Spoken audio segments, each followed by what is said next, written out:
بسم الله الرحمن الرحيم ألف لام را تلك آيات الكتاب وقرآن مبين ربما يود الذين كفروا لو كانوا مسلمين ذرهم يأكلوا ويتمتعوا ويلههم الأمل فسوف يعلمون بسم الله الرحمن الرحيم السلام عليكم ورحمة الله وبركاته bannange mwenna abatulaba ku support Islam in Uganda tubebaza okuba ntinno mukyekumidde ku support Islam in Uganda era nga olunaku olwaleero tukomyewo n'omusomo gwaffe gwe bayita aljanna era buli omu yenna ali gy'oli faayo nnyo okubeera nti otegeera kye bayita ejjana sebo wekitiibwa tukusanyukidde. Assalamu alaikum wa rahmatullahi. Wa alaikum salam wa rahmatullahi wa barakatuh. Tukusanyukidde nnyo sebo wekitiibwa webale nnyo okuba nti nno tokoowa kuba nti ojja okuba nti oweereza support Islam in Uganda. Era nga olunaku olwaleero biidhinillahi subhana nga omaze okubeera nti nno olamusa kuba tulaba tugenda kuba nga tulaba kiki kye twakomako biidhinillahi subhana. Tafaddal mashkura. Alhamdulillahi rabbil alamin wal aqibatu lil muttaqin wala udwana illa ala dhalimin. Pozi baganda bange mbaniriza nnyo n'essanyu lingi nnyo kuba nti mutwala ebiseera byammwe ne mutuwuliriza nga tubatuusaako ebintu bino byali badde ddala mu butuufu nga bisaana okuba nga bibatuusibwako nga ekikulu ennyo yejjana era y'ensonga lwaki tubakubiriza nti beere nga mwekwata nnyo ku support Islam in Uganda ebatuuseeko buli kantu konna katukomyewo n'omusono omupya ku jana yaffe gye twakomako omulundi guli oluvannyuma lw'akaseera kaweze. Barakallahu fik wa jazakallahu khaira. Bannange kakati abantu abatulaba basobola okuba n'ekibuuzo nga kye kino. Omukyalo w'omu nsi ng'atuuse mu jjana twalaba nti mu bitendo bye twalabako ayinza okuba ng'asinga ku mukyala w'omujjana oli yennyini bwe wayogerako nti Allah yagamba nti lam yatumisuhunna qablahum insu wala jan. Kati abakyala abo abatalabwanga ku basajja yadde jinni terikyali kiyo basimattuseeko omukyala ate owaffe ow'oku nsi wano najja ng'ate olaga nti agenda kuba mulungi okusinga kaawo. Sebo wekitiibwa olina kyoyinza okwongerako ku mukyala w'oku nsi ng'ali mu jjana oba wamaliraawo? Alhamdulillahi rabbil alamin. Baganda bange olugendo lwaffe lugamba rihlatu saida ila aljanna. Olugendo lw'essanyu olututwalawa mu jjana. Omukyala w'omujjana haqiqatan mukyala mulungi ate Allah subhanahu wa ta'ala yamukola olw'ensonga twagiraga emabega eri omukyala ono yalinga kuno ku nsi ta'budu rabbaha yali asinza Allah we subhanahu wa ta'ala.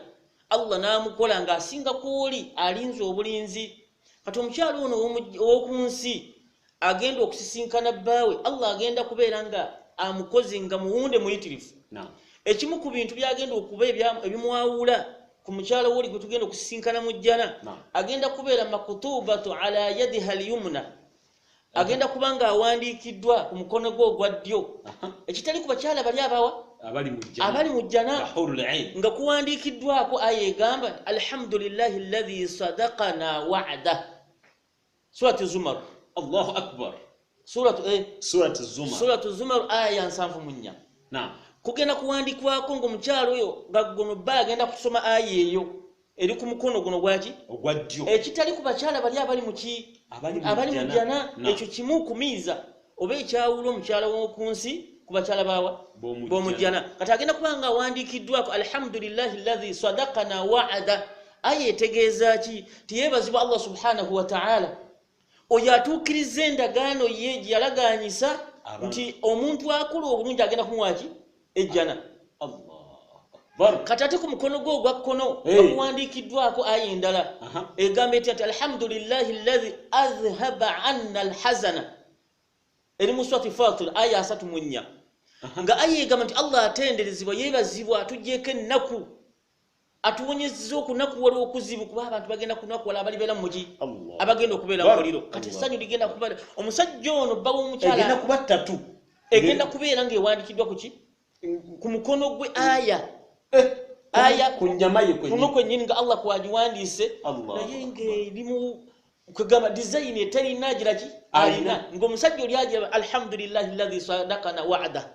nga kuno kukono bawandiseeko ki alhamdulillahi alladhi azhaba anna alhazana Allah tuwonyezza okunakuwala nga abali muli bakaaba abantu bakuba ebiki eyo hadithi yani eyo aya anti okunyonyola kwa bino kyali ku hadithi ya Ibn Abbas tuli ku hadithi ya Ibn Abbas eyajje tulaga nti omusajja ono w'okunsi agenda kusisinkana ki omuntu akyagadde ayinza gira gisanga weyo ojja kugenda mu kitabo ekiyitibwa yawmu fil janna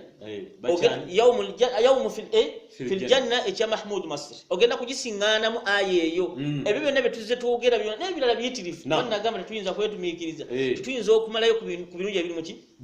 ebiri mu janna abada kati bigenda kuba biwandikiddwa ku mikono gye aya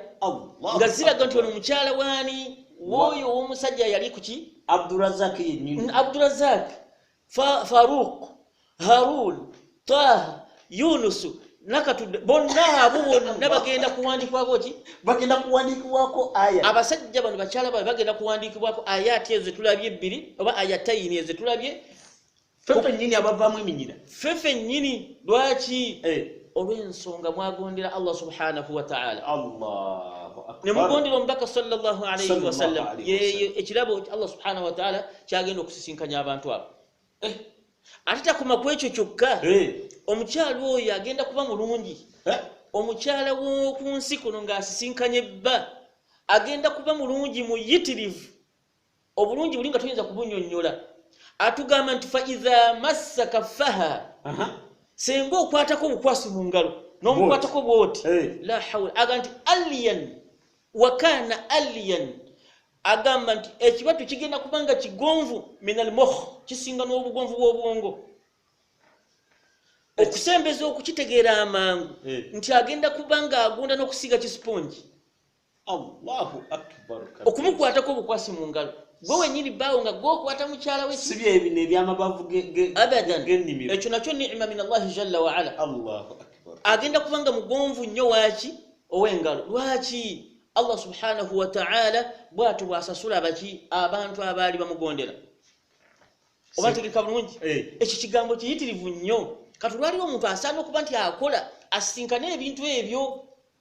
nawe omusajja ogenda kweyagala nnyo ng'ogize eki jukira ddayo emabega olabe omuntu betubajja tujja nga twogera kuki kujjana ku mukyala w'omujjana gwe kennyini bw'atulaba gwe wennyini nze kennyini nze naawe n'oli Allah b'ategeeza subhanahu wa ta'ala kikulaba okusanyuka okuyitirivu agamba nti wayura mukhuha waraa saaqiha obulungi bw'alina omukyala ogenda kubeera ng'osobola okumulaba obusobyo nga bwetoololera mu nnyama ye min shiddati jimaliha olw'obulungi bwagira ki Allahu akbar ng'awunya akawoowo min khunuutil janna ku bw'obwomuki bw'omujja naye nabbi bali ng'akannyonnyola akawoowo kali mukyala kagenda okuba ng'awunya ow'okunsi agamba nti okawulirira min masirati 40 ama otandika okukawulirira ng'obuzaayo emyaka 40 otuuke awali akawoowo ng'otambuza ki ng'otambuza ekidduka ekikutwala gy'oba oyagadde kugamba ne bw'okozesa mmotoka ne bw'okozesa piki emyaka 40 ng'akawoowo watandise okukawulira au 70 ama oyinza okukawulira mu myaka meka emyaka 7 au 100 ama oba emyaka 10 au 500 ama oyinza okukawulira nga wabulayo ebbanga lya myaka 10 otuuke we kali ng'owulira kawoowa emyaka 500 years ng'owulira akawoowo kati twebuuza oyinza kubeera mu meters meka bannaye trillions and billions of kilometers hadhihi hiya aljanna tonnaba kutuuka ku mukyalo oli akawoowo kali olw'okuwunya kwako kati ate gwe ogenda kuba naye ate asembedde ogenda kuba naye faliyatanafasu almutanafisun Allah kyava agamba nti abafaayo mugire eki muvuganye ku mirimu gya Allah subhanahu wa ta'ala gy'ayagala tufune aljanna nawe omukyala faayo nnyo osisinkana omusajja ku bulungi bwe twannyonnyola nga bwe twalaba Yusufu ng'ate bwe wa Yusufu we butono kuki busamambiro ku bantu b'omujjana kati faayo nnyo obeere nga weetegekera aljanna Allah omusisinkane si kyekyo kyokka waliyo okulya waliyo okunywa kati abantu bagenda kuyingizibwa amayumba gaabwe omukyalo ono awo we tuba tumukomya oba tumwongereyo ku katonotono omukyala takoma okwo walakina ridaiha kyeki tugambe tubasikati gyayambadde